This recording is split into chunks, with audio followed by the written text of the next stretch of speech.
नमस्कार, मैं हूं शिवेंद्र श्रीवास्तव और आप देख रहे हैं श्रेष्ठ भारत। कलकत्ता में एक ट्रेनी डॉक्टर के साथ हैवानियत की हदें पार करने वाला मामला सब जानते हैं। सबको पता है कि उस लड़की के साथ क्या हुआ। इससे पहले भी ऐसी घटनाएं हुई जिसको देख करके, सुन करके कलेजा मुंह को आ गया। सोचने के लिए इंसान मजबूर हो जाए कि कोई इतना भी हैवान कैसे हो सकता है। लेकिन ये कोई पहला किस्सा नहीं है।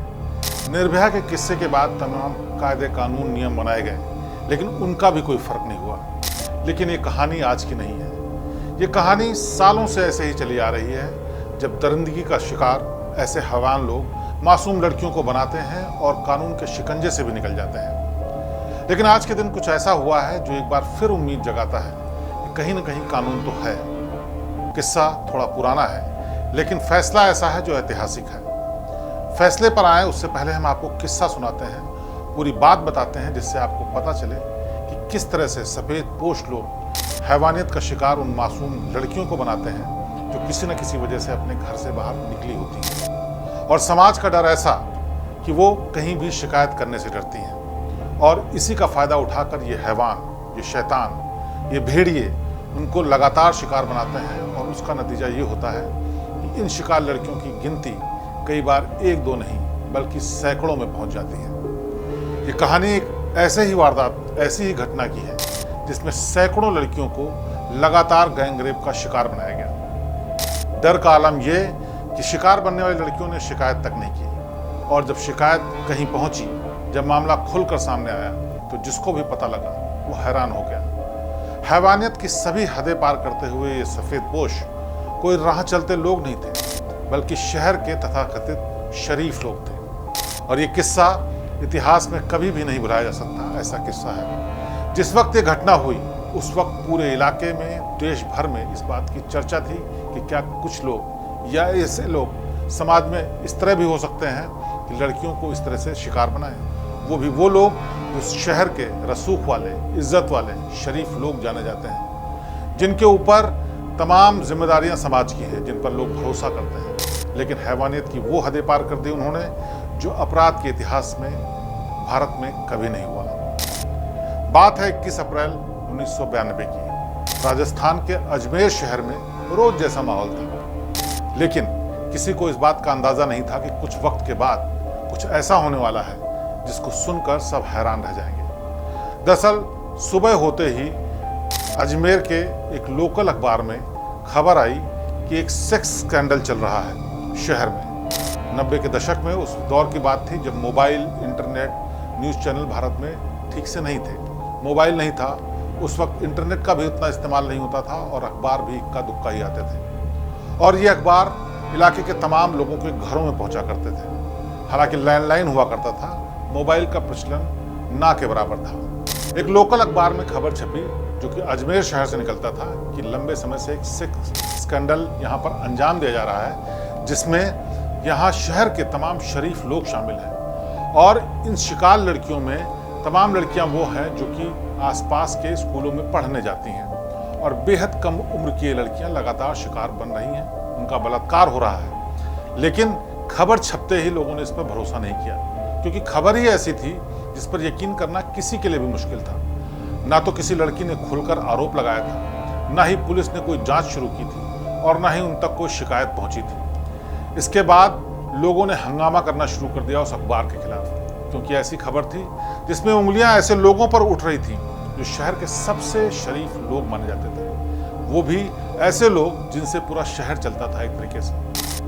अभी हंगामा चल ही रहा था कि कुछ दिनों बाद, यानी 15 मई को फिर से एक खबर छपी जिसमें लिखा गया कि ये लगातार हो रहा है और इस पर कोई भी रोक नहीं की जा रही है, बल्कि खबर पर ही शक किया जा रहा है। इसीलिए सबूत के तौर पर उन लड़कियों की धुंधली तस्वीरें भी छापी गईं, और उन धुंधली तस्वीरों के साथ उन शरीफ ज़ादों की भी तस्वीरें थीं जो कि इस पूरे कृत्य में शामिल थे। ये तस्वीरें आपत्तिजनक हालत में नजर आ रही थी। 2 दिन तक लगातार ये खबरें छपती रहीं अखबार में। इसके बाद इस खबर ने अजमेर में तूफान ला दिया, क्योंकि खबर इतनी पुख्ता थी, इतनी डराने वाली थी, हैरान करने वाली थी कि शुरुआत में भले ही किसी ने यकीन न किया हो, लेकिन जब तस्वीरें छप गईं, लगातार खबर आने लगी, तो लोगों का माथा ठनका। कि कोई भी अखबार, कोई भी न्यूज़ चैनल या कोई भी एजेंसी कभी भी ऐसा कदम नहीं उठा सकती जो कि फर्जी हो और इतने बड़े स्तर का फर्जी हो। इस खबर के आने के बाद तत्कालीन सीएम भैरव सिंह शेखावत की कुर्सी तक हिल गई। इतना खतरनाक ये मामला था और इतनी डराने वाली खबर थी। अब हर रोज तस्वीरें सामने आने लगी थी। इन तस्वीरों की जेरॉक्स कॉपियां भी लोगों के बीच बंटने लगी ताकि लोगों को पता चले कि अजमेर जैसे शहर में कुछ लोग ऐसे हैं जो लगातार लड़कियों को शिकार बना रहे हैं। किसी ने इसको अजमेर गैंगरेप कांड कहा तो किसी ने अजमेर का ब्लैकमेल कांड करार दे दिया। लड़कियों के यौन शोषण का आरोप जिन पर लगा था वो बहुत ही प्रतिष्ठित परिवार था। वो परिवार था अजमेर दरगाह के खादिमों का परिवार। खादिमों का परिवार यानी अजमेर की जो मशहूर दरगाह है उसके खादिम यानी जो देखरेख करते हैं, वहाँ पर जो मौजूद रहते हैं, जिनका पूरा का पूरा प्रशासन होता है। यानी कि जो भी लोग अजमेर दरगाह जाते हैं उनके ऊपर जो लोग वहाँ व्यवस्था देखते हैं, वहाँ पर मौजूद रहते हैं एक तरीके से किसी एक बहुत ही प्रतिष्ठित किसी धर्म की जगह के जो मुखिया होते हैं। अजमेर ब्लैकमेल कांड ने स्कूल कॉलेज की 300 से ज़्यादा लड़कियों का यौन शोषण हुआ है, ऐसा लगातार छप रहा था। इसका आरोप शहर के सबसे रईस और ताकतवर खानदानों में से एक चिश्ती परिवार पर लग रहा था, जिस परिवार के लोग थे नफीस चिश्ती और फारूक चिश्ती। सामूहिक यौन शोषण के इस मामले के सामने आने के बाद बहुत से लोग केवल इस वजह से इस पर यकीन नहीं कर रहे थे क्योंकि चिश्ती परिवार सामाजिक और आर्थिक हैसियत से हद से ज़्यादा रुतबे वाला था, ऊंचाइयों पर था। फारूक चिश्ती अजमेर युवा कांग्रेस के अध्यक्ष थे तो नफीस चिश्ती उपाध्यक्ष थे। लड़कियों को फंसाने के लिए ये लोग जाल बिछाते हैं, उनको शिकार बनाते हैं और उनका लगातार ब्लैकमेल करके बलात्कार करते हैं, ऐसा खबर छपी। और फिर उसमें यह भी बताया गया कि किस तरीके से ये शिकार किया जाता है। 90 के दशक की शुरुआत में अजमेर में केवल 2 ही रेस्टोरेंट थे, सोफिया स्कूल और सावित्री स्कूल। वहाँ पर 2 स्कूल थे। यहाँ पढ़ने वाली दोनों स्कूल की लड़कियाँ इन्हीं रेस्टोरेंट्स में जाती थी। अजमेर दरगाह के केयरटेकर यानी खादिमों के परिवार से आने वाले नफीस चिश्ती और फारूक चिश्ती अपनी खुली जीप, एम्बेसडर, फिएट कारों में घूमते थे। उस वक्त इस तरह की कारें होना भी मुश्किल था। शहर में पैसे वाले लोग ही करते थे। पैसा, सामाजिक प्रभाव और सियासी ताकत सब कुछ उनके पास था। और लड़कियों को पहले बहलाने फुसलाने के लिए महंगे गिफ्ट देते थे, रेस्टोरेंट में खाना खिलाते थे और उसी के जरिए इनका शिकार करते थे। जब अखबार में एक खबर आई उसमें ये बताया गया कि कैसे ये लोग शिकार करने के लिए शुरुआत करते थे। सबसे पहले ये दोनों लोग रेस्टोरेंट में जाते थे, जिन रेस्टोरेंट में ये लड़कियां जाती थी।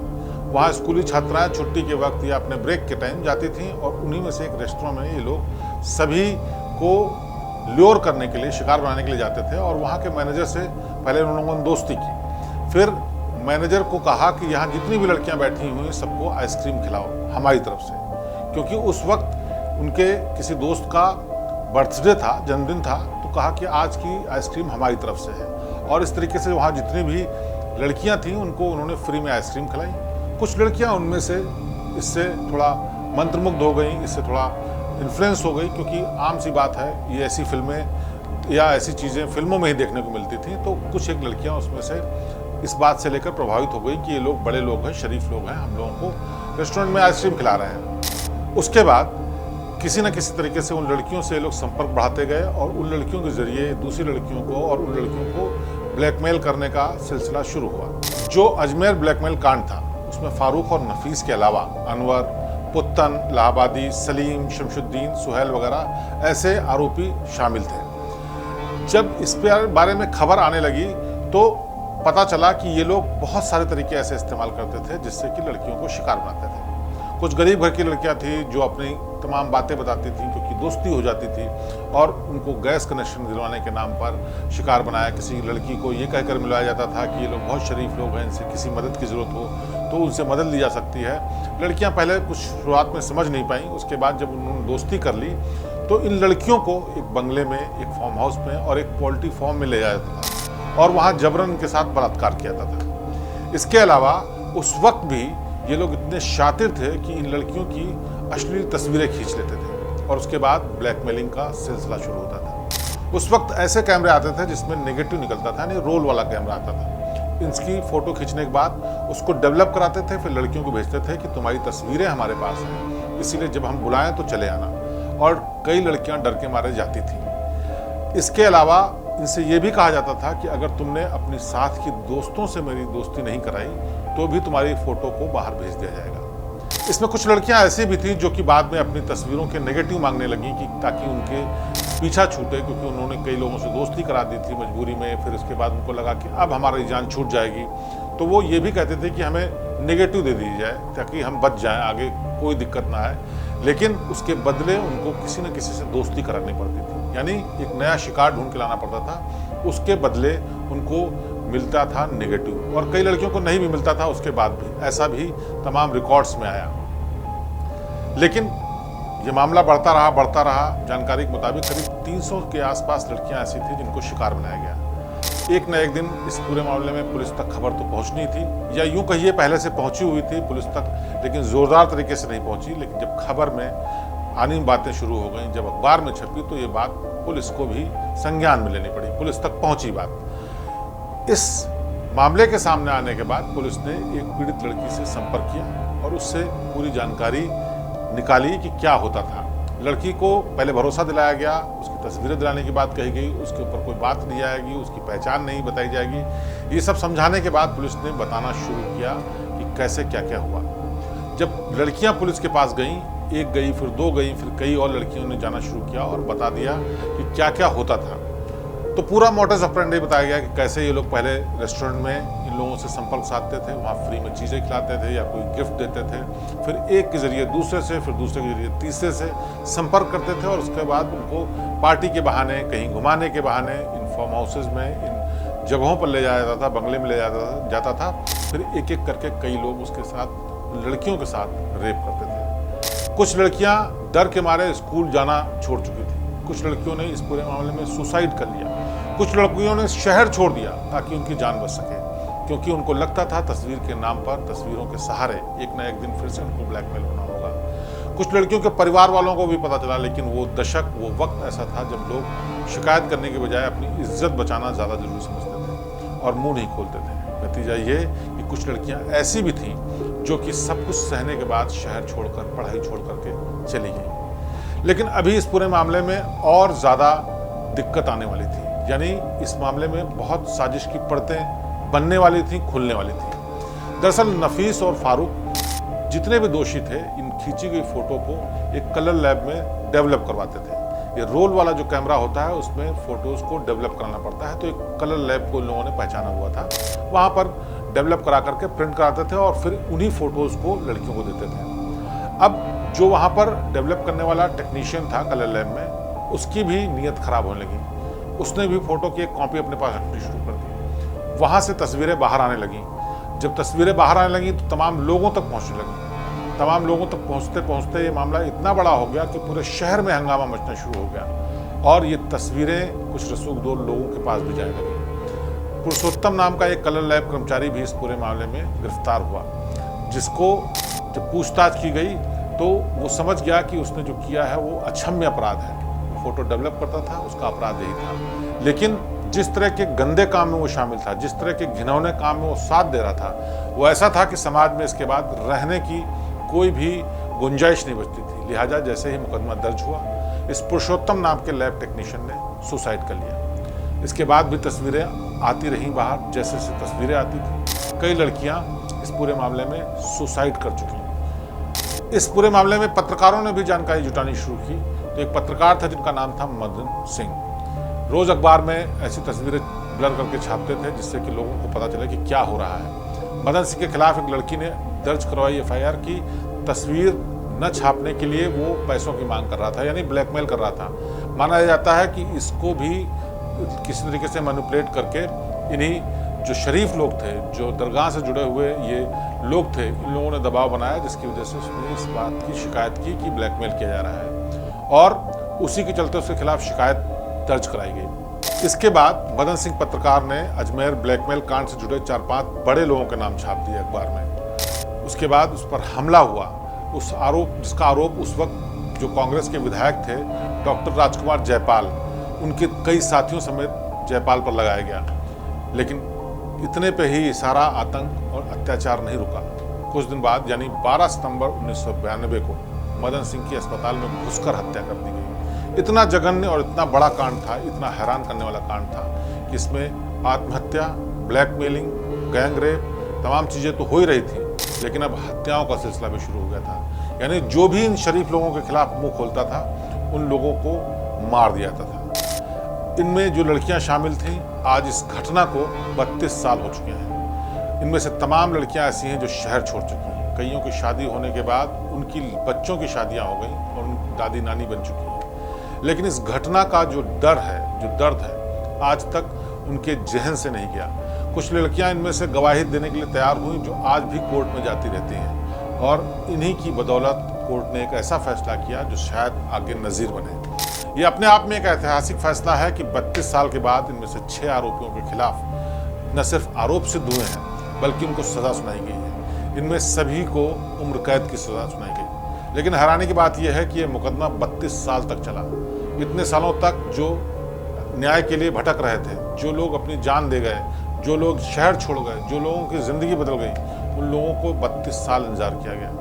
और लेकिन फिर भी इनमें से कुछ लोगों ने हिम्मत नहीं हारी और इन लोगों ने लगातार अपनी लड़ाई जारी रखी। 27 मई 1992 को पुलिस ने कुछ आरोपियों के खिलाफ राष्ट्रीय सुरक्षा कानून यानी NSA के तहत नोटिस जारी किया। सितंबर 1992 में अजमेर ब्लैकमेल कांड में पहली चार्जशीट फाइल की गई, जिसमें 8 आरोपियों के खिलाफ FIR दर्ज कराई गई। हालांकि जांच आगे बढ़ी तो बच्चियों और लड़कियों के यौन शोषण के इस मामले में 10 और आरोपियों के नाम जोड़े गए, यानी वो लोग भी किसी न किसी तरीके से शामिल थे। इस पूरे मामले में सिस्टम के साथ ऐसा खिलवाड़ किया कि 32 साल तक मामला खिंच गया। अजमेर ब्लैकमेल कांड जिला अदालत से high court, supreme court, fast track court और फिर पॉक्सो कोर्ट्स के बीच नाचता रहा। शुरुआत में 17 लड़कियों ने अपने बयान दर्ज करवाए, लेकिन बाद में ज़्यादातर गवाही देने से मुकर गईं। 1998 में अजमेर की कोर्ट ने 8 दोषियों को आजीवन कारावास की सजा सुनाई, लेकिन राजस्थान हाई कोर्ट ने 2001 में उनमें से 4 को बरी कर दिया। ये था इन लोगों का रसूख। 2003 में सुप्रीम कोर्ट ने बाकी चारों दोषियों की सजा घटाकर 10 साल कर दी। इनमें मोइजुल्ला उर्फ पुत्तन इलाहाबादी, इशरत अली, अनवर चिश्ती और शमशुद्दीन उर्फ माराडोना भी शामिल था। 2007 में अजमेर की फास्ट ट्रैक कोर्ट ने फारूक चिश्ती को भी दोषी ठहराया, जिसने खुद को दिमागी तौर पर पागल घोषित करवा लिया था। 2013 में राजस्थान हाई कोर्ट ने फारूक चिश्ती की आजीवन कारावास की सजा घटा दी और कहा कि वो जेल में पर्याप्त समय सजा काट चुका है। 2012 में सरेंडर करने वाला छरीम चिश्ती 2018 तक जेल में रहा और जमानत पर रिहा हो गया। इसके अलावा आरोपियों को बाकी जो थे उनको भी जमानत मिल गई। वहीं कई ऐसे भी थे जिन्हें पकड़ा ही नहीं जा सका। नफीस और फारूक चिश्ती आज भी पूरी शान से अजमेर में रहते हैं और उनकी शराफत में न तो कोई कमी आई है और न ही उनकी कोई इज्जत घटी है। ये है सिस्टम, ऐसा सिस्टम जिसमें 300 के आसपास लड़कियां शिकार बनती हैं और उसके बावजूद जो आरोपी हैं उनकी इज्जत में कोई कमी नहीं आई। इसी साल 7 जनवरी को पत्रकार जो मदन सिंह था, जिसकी हत्या कर दी गई थी, उनके बेटे सूर्य प्रताप सिंह ने अपने पिता की हत्या का बदला लेने के लिए सवाई सिंह की गोली मारकर हत्या कर दी, जिस पर उनकी पिता की हत्या का आरोप था। 1992 के अजमेर सेक्स स्कैंडल में स्पेशल पॉक्सो कोर्ट के जज रंजन सिंह ने इनमें से 6 दोषियों को सजा सुनाई है। इन सभी को आजीवन कारावास की सजा सुनाई गई है। साथ ही 5-5 लाख रुपए का जुर्माना भी लगाया गया है। 32 साल पुराने अजमेर सेक्स स्कैंडल में अदालत ने इन सभी को दोषी माना। 1992 के इस मामले को भारत के काले अध्यायों में से एक गिना जाता है। इस पूरे मामले में नफीस चिश्ती, नसीम उर्फ टार्जन, सलीम चिश्ती, इकबाल भाटी, सोहेल गनी और सैयद जमीर हुसैन को दोषी माना गया है। राजस्थान के अजमेर में विशेष न्यायालय में इस मामले की सुनवाई लगातार चल रही थी। इकबाल भाटी को एम्बुलेंस के जरिए दिल्ली से अजमेर लाया गया। वहीं एक दोषी की तबीयत खराब होने के कारण पेश नहीं किया गया। इस पूरे मामले में 23 जून 2001 को ही चार्जशीट दाखिल कर दी गई, लेकिन उसके इतने सालों बाद तक फैसला नहीं आया था। पॉक्सो कोर्ट में भी इस मामले की सुनवाई लगातार चल रही थी, बावजूद इतना वक्त लग गया। आपको ये भी बता दें कि मामला 1992 का है, जब 100 से ज़्यादा लड़कियों के खिलाफ जो शिकार हुई थी उनके मामले सामने आ चुके थे। कुल 300 के आसपास लड़कियां बताई जा रही हैं। सामूहिक बलात्कार की घटनाएं हुई थी। उनकी जो न्यूड फोटोज थी वो भी फैलाई गई थी। इसमें कुछ लड़कियों ने आत्महत्या भी की। बावजूद इसके किसी ने इस पर बहुत ज़्यादा गंभीरता से संज्ञान नहीं लिया था। जब अखबार में फोटो छपनी शुरू हुई, पूरा मामला सामने आया, उसके बाद लोगों ने इस पर ध्यान देना शुरू किया, हंगामा मचा। इनमें से बहुत सी लड़कियां ऐसी हैं जिनकी कभी शादी नहीं हो पाई, क्योंकि उनके मामले में तमाम जानकारियां बाहर आ चुकी थी, चर्चा थी और बदनामी की वजह से उन लोगों की शादियां ही नहीं हो पाई। इस पूरे मामले में एक आरोपी आज तक फरार है, जिसका कोई भी पता नहीं चला है। इसमें केवल लड़कियां ही नहीं, बताते हैं कि एक लड़का भी था जिसके साथ कुकर्म किया गया, उसके साथ अननेचुरल सेक्स किया गया और फिर फोटोज़ के जरिए उसको ब्लैकमेल किया गया। उसकी गर्लफ्रेंड को उसके साथ पोल्ट्री फार्म में बुलाया गया और उसके साथ रेप किया गया। इस लड़की की भी तस्वीरें निकाल करके ब्लैकमेल किया गया ताकि दूसरी सहेलियों को बुला कर लाए। इतनी तस्वीरें, इतनी चीज़ें तमाम बाहर आ रही थी जिनके चलते लोग डरते थे और अपना मुंह नहीं खोल रहे थे। लैब में जिनकी तस्वीरें निकाली गई, वहाँ से तस्वीरें लीक होना शुरू हुई और उन तस्वीरों के जरिए लोगों को पता चलना शुरू हुआ। उसके बाद पूरे शहर में इस मामले ने तूल पकड़ा, अखबार में खबर आनी शुरू हुई और उसके बाद ये पूरा मामला खुला, जिसका संज्ञान फिर कोर्ट ने लिया। पुलिस मजबूरी में ही सही लेकिन आगे बढ़ी और उसके बाद तमाम ऐसे मामले खुल करके आए जिनको शिकार बनाया गया था। तो 32 साल बाद इस पूरे मामले में भले ही फैसला आया हो, लेकिन आखिर में इंसाफ हुआ। लेकिन इतनी देर से इंसाफ मिलने का मतलब है इंसाफ का कोई मायने नहीं रहेगा। उन लोगों की सोचिए जो 32 साल तक सिर्फ इंतजार करते रहे, उन लड़कियों का सोचिए जिन्होंने सुसाइड कर लिया, उन लड़कियों की सोचिए जिनकी शादी नहीं हो पाई और 32 साल तक एक जो दर्द था वो ये सहती रही कि उनको आखिरकार न्याय कब मिलेगा। लेकिन खैर ये सिस्टम है और इस सिस्टम का ही नतीजा है कि जिसकी वजह से इतने सालों के बाद ये फैसला आया है। शुक्र इस बात का है कि इनको उम्र कैद की सज़ा मिली, शायद इनको अब अपने कर्मों की याद आए। लेकिन हकीकत तो ये है कि चाहे कितनी सख्त सज़ा दे दी जाए, चाहे कितनी अदालतें बन जाएं, फास्ट ट्रैक कोर्ट बन जाएं, लेकिन ये जो शरीफ लोग हैं, जो तथाकथित शरीफ लोग हैं, वो कभी बाज नहीं आने वाले।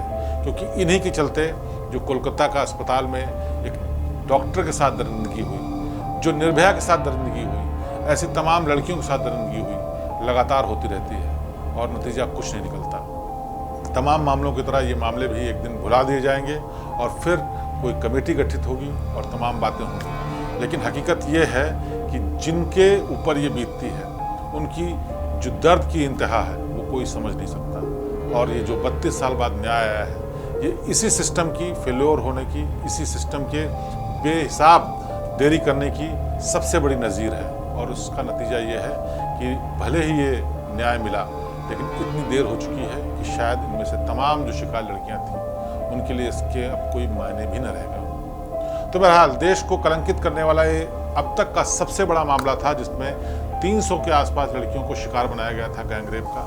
और ऐसे लोगों ने बनाया था जिनके ऊपर शहर के अंदर तमाम चीज़ों की जिम्मेदारी थी।